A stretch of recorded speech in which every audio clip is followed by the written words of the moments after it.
Guys, आप लोग तो कुछ रिस्पॉन्स ही नहीं करते। ना तो कोई कमेंट कर रहा है, ना ही कुछ मेरे सब्सक्राइबर बढ़ रहे हैं। मुझे ऐसा लगता है जैसे आपको स्टोरी पसंद ही नहीं आ रही, आप स्टोरी सुनना ही नहीं चाहते, तो मैं स्टोरी डालूँ ही क्यों। तो चलिए आज एक न्यू स्टोरी स्टार्ट करते हैं। ये स्टोरी दो पैरेलल वर्ल्ड के बारे में है। एक वर्ल्ड जो काफ़ी एशियंट है और वहाँ पर अल्फ़ा ओमेगा के बीच में काफ़ी डिफरेंस है। अल्फ़ा अपने लिए बहुत सारे ओमेगास चुनते हैं। यहाँ एक किंग है और उसकी बहुत सारी कंक्यूबाइन है। तो वहीं दूसरा वर्ल्ड है जो बहुत ही मॉडर्न है, जहाँ अल्फ़ा और ओमेगा के बीच में कोई डिफरेंस नहीं है। एक ओमेगा वो सब कुछ कर सकता है जो अल्फ़ा करते हैं। हमें मॉडर्न वर्ल्ड का सीन दिखाया जाता है, जहाँ पर एक अल्फ़ा था जो कि पहले उसके सीन दिखाया जाता है जो किचन में कुकिंग करता है और बहुत ही अच्छे से खाने को बनाता है। देन उसका नेक्स्ट सीन दिखाया जाता है, वो बहुत सारे खेल देखता है और फिर उसके एक आलीशान मेंशन को दिखाया जाता है, जहाँ उसके बहुत सारे प्राइजेस और अलग अलग इवेंट की फ़ोटोज़ लगी हुई थी। वहीं हमें नेक्स्ट सीन दिखाया जाता है कि सेम वही अल्फ़ा एक सिंगिंग कॉन्सर्ट को जीतता है। उसके बाद निकल रहा था, तब उसका एक इंटरव्यू होता है जहाँ पर लोग उससे पूछ रहे थे कि वो आप तो इतने अमेजिंग हैं, आपसे ऐसी कोई चीज़ नहीं है जो आती नहीं, आप हर एक मामले में बहुत ही परफेक्ट हैं। तो आखिर आप अपने लिए कैसा अल्फ़ा चाहते हैं? मिस्टर वी बूजियान बहुत ही एरोगेंट तरीके से बोलता है, जब मैं हर फील्ड में इतना अच्छा हूँ तो आपको क्या लगता है मेरे ओमेगा को कैसा होना चाहिए? उसे भी मुझ जितना ही पॉपुलर और मुझ जितना ही टैलेंटेड होना चाहिए। इतना कहकर विंग वहाँ से चला जाता है। तभी हम वहाँ पे देखते हैं लान वांगची, जिसके ब्लॉन्ड हेयर थे, वो जो कि एक असिस्टेंट था। वो कहता है कितना एरोगेंट पर्सन है, ढंग से जवाब भी नहीं दे सकता किसी को, और ऐसा कहकर वो निकल जाता है। तभी उसका एक जो फ्रेंड था वो कहता है तुम्हें इससे क्या, तुम दोनों तो कभी एक दूसरे से अच्छे से मिले भी नहीं हो, फिर भी तुम उससे कितना नफरत करते हो, तुम्हें हर बात पर उससे इतना गुस्सा क्यों आता है? तभी वांगजी कहता है मुझे नहीं पता, शायद हमारे पिछले जन्म की कोई दुश्मनी है। ऐसा कहकर वांगजी जो वहाँ से चला जाता है। तभी हम देखते हैं विंग जो जा रहा था, उसकी गाड़ी का एक्सीडेंट हो जाता है। उसकी कार जो कि पानी में गिर जाती है। लोग उसे लेकर हॉस्पिटल के लिए जाते हैं। विंग जो कि हॉस्पिटल में जाता है और डॉक्टर बताते हैं कि वो कोमा में जा चुका है, उसका ठीक होना बहुत मुश्किल है, पर शायद वो ठीक हो सकता है। अब बांग वो जो जिसे विंग का ख्याल रखने के लिए जिम्मेदारी दे दी जाती है। इधर हम विंग को देखते हैं जो कि अचानक से उठता है और उसके कपड़े बहुत ही पुराने ज़माने के होते हैं। उसने हानफू पहन रखा होता है। वो उठता है और अपने चारों ओर देखता है। उसे ये जगह बहुत ही अजीब सी लगती है। तभी उसके पास एक सर्वेंट आता है और कहता है मास्टर भी आपको होश आ गया? उसकी ओर देखता है और कहता है हाँ, क्या तुम मुझसे जानते हो? तभी वो लड़का कहता है मास्टर भी, क्या आप मुझे भूल गए? मैं मैं आपका पर्सनल सर्वेंट हूँ। तो विंग कहता है पर्सनल सर्वेंट? पर मेरा कोई पर्सनल सर्वेंट नहीं है, और मैं कहाँ हूँ, और मेरे गार्ड कहाँ हैं? उन्होंने मुझे ऐसी जगह पर क्यों छोड़ा? तभी वो कहता है आपके गार्ड? मास्टर भी आप क्या कह रहे हैं? आप यहाँ पर है, हम लान सेक्ट में हैं। तो विंग कहता है लान सेक्ट? तुम क्या बातें कर रहे हो? सेक्ट का ज़माना कब का गया, अब कोई सेक्ट नहीं बचे हैं। तभी विंग वो पर्सन कहता है मास्टर भी, मैं आपका पर्सनल सर्वेंट हूँ विनिंग, आप मुझे क्यों नहीं पहचान रहे हैं? हम लाल सेक्ट में हैं। तभी विंग कहता है मुझे यहाँ से बाहर जाना है। तभी विंग का हाथ पकड़ता है और कहता है मास्टर भी, आप ये क्या करने की कोशिश कर रहे हैं? आप नहीं जानते मिस्टर लान आपसे कितनी नफरत करते हैं। वो हमारे किंग हैं और इस वक्त आप उनकी मिस्ट्रेस है। आप यहाँ नहीं जा सकते। विंग एकदम शॉक खड़ा हो जाता है, कहता है क्या कहा तुमने? विनिंग अपना सर झुकाता है और कहता है आप उनकी मिस्ट्रेस हैं, क्या आप ये बात नहीं जानते? क्या आप सब कुछ भूल गए हैं?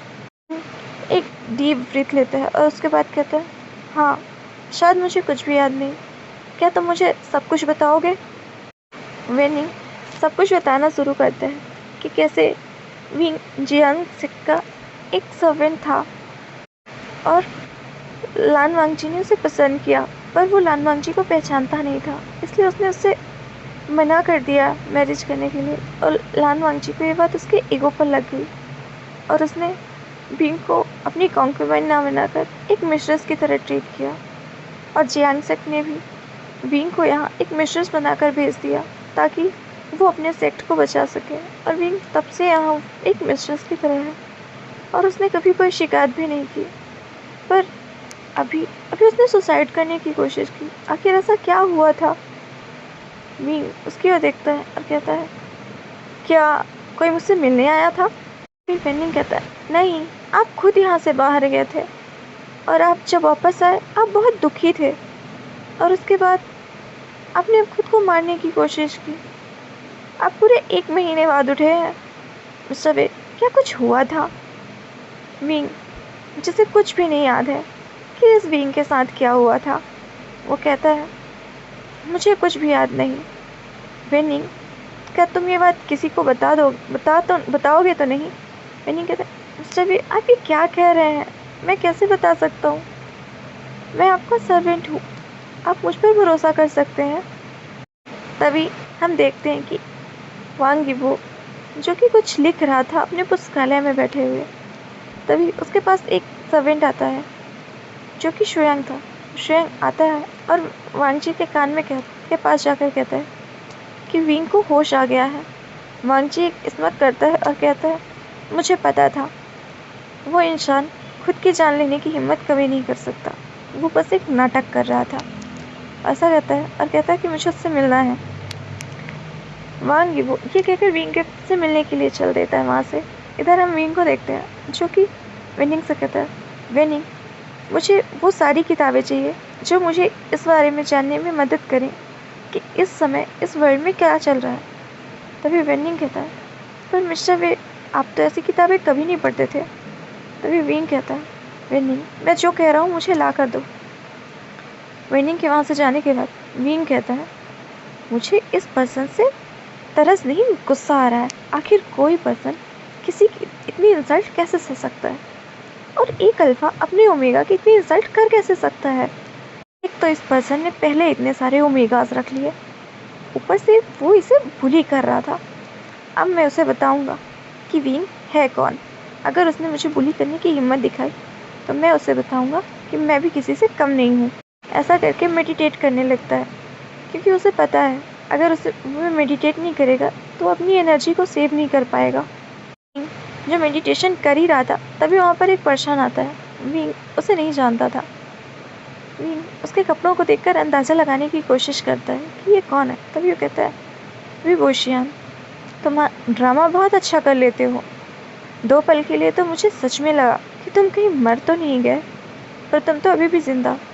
तभी विंग स्माइल करता है और कहता है, तो इससे तुम्हें क्या तुम मुझे मरा हुआ देखना चाहते थे? वांग जी जिसे बहुत शौक लगता है विंग उससे किस तरीके से बात करने लगा। विंग ने तो कभी उसकी ओर नजरें उठाकर देखा भी नहीं था।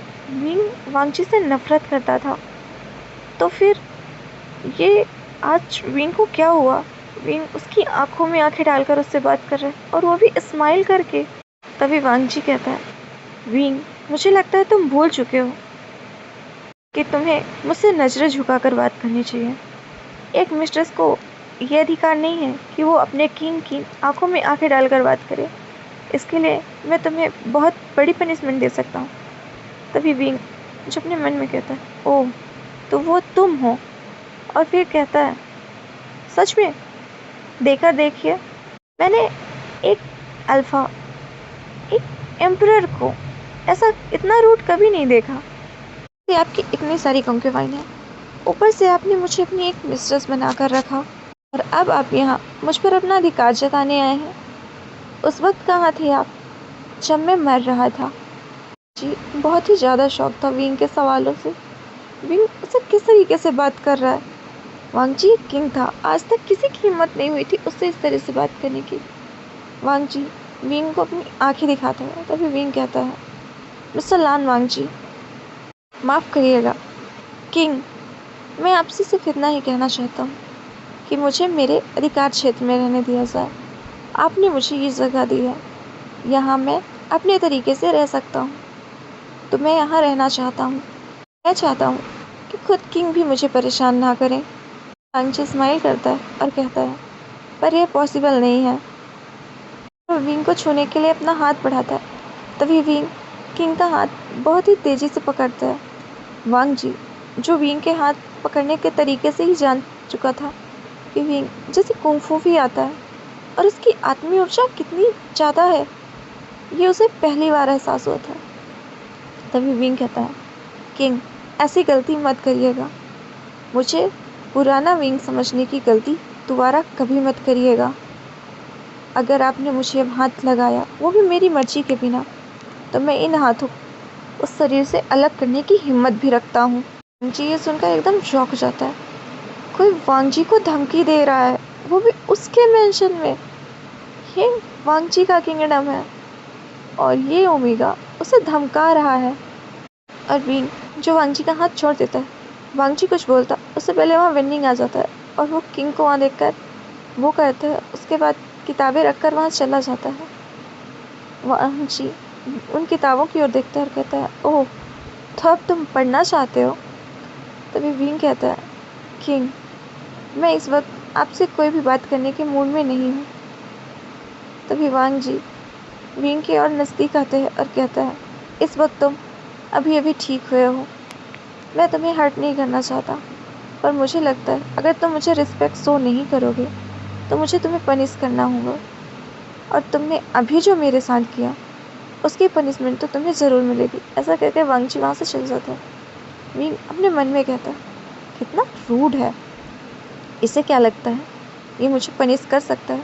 ऐसा करके विंग उन किताबों को पढ़ने लगता है और तब उसे पता चलता है कि विंग यानी कि वो भी वुशियान वे सेक्ट का इकलौता ओमेगा राजकुमार था, जिसे जियांग सेक्ट ने एक्सेप्ट कर लिया था।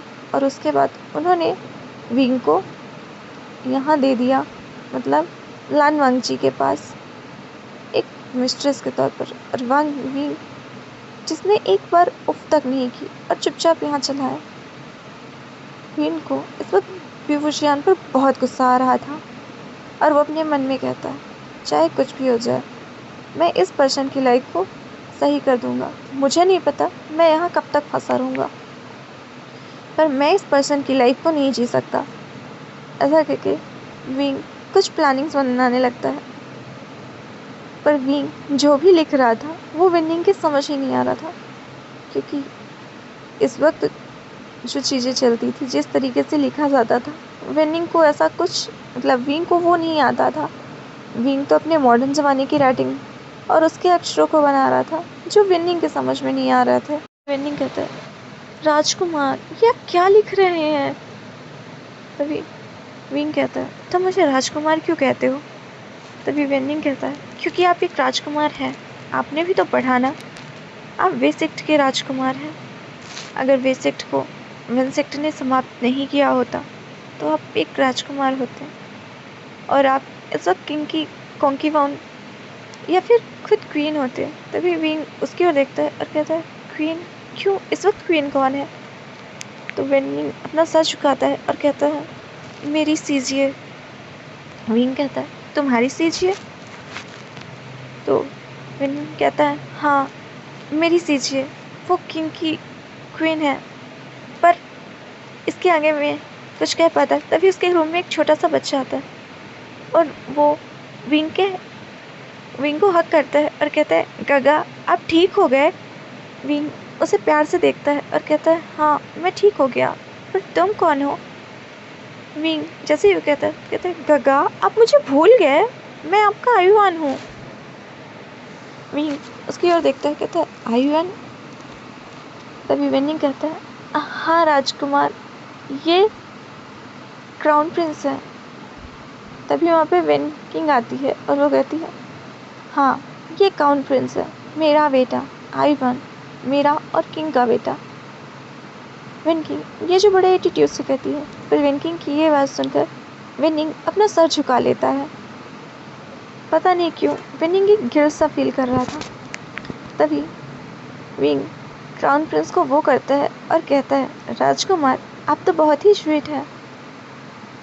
और वो आइवन से बातें करने लगता है। उसके बाद वो वेनकिंग से भी बातें करता है और फिर वेनकिंग आइवन को लेकर वहाँ से चली जाती है। तभी वेनिंग जो बाहर आता है और कहता है, सीजिए आप उसके साथ ऐसा क्यों कर रही हैं। तभी वेनकिंग कहती है, तुम भी जानते हो मैं ऐसा करके सिर्फ उसकी मदद कर रही हूँ। अगर किंग को ये पता चला कि आइवन उनका और विंग का बेटा है तो तुम्हें क्या लगता है वो आइवन को क्राउन प्रिंस बनाएंगे।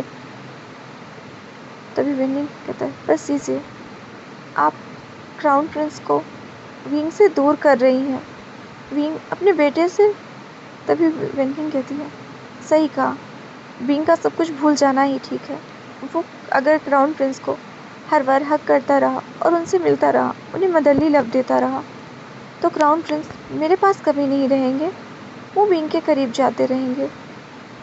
पर इससे विंग, क्राउन प्रिंस, मेरा सबका रिलेशन ख़राब होगा। विंग का यहाँ से चले जाना ही ठीक है। मुझे जहाँ तक पता है जियांग चिंग विंग को यहाँ से निकालने की कोशिश कर रहा है। तुम उसे मनाओ कि वो यहाँ से चला जाए। फिर हम वांग जी को देखते हैं जो अपने कक्ष में था और सामानों को तोड़ फोड़ कर इधर कर रहा था, क्योंकि उससे विंग ने उसके साथ जो बिहेव किया था उसे बिल्कुल समझ में नहीं आ रहा था। उसे बहुत गुस्सा आ रहा था विंग पर। वो जानता था कि विंग ने ये चीज़ें अकेले में की हैं, पब्लिक में उसकी ऐसा करने की हिम्मत कभी नहीं होगी। फिर विंग उसके साथ ऐसा कैसे कर सकता है। विंग ने ही कहा था ना कि उसे वांगची पसंद है, वो वांगची से प्यार करता है। और फिर एक दिन उसने ही कहा कि उसे वांगची से नफरत है। पर अब क्या अब वो वांगची के लिए कोई इमोशन फील नहीं करता।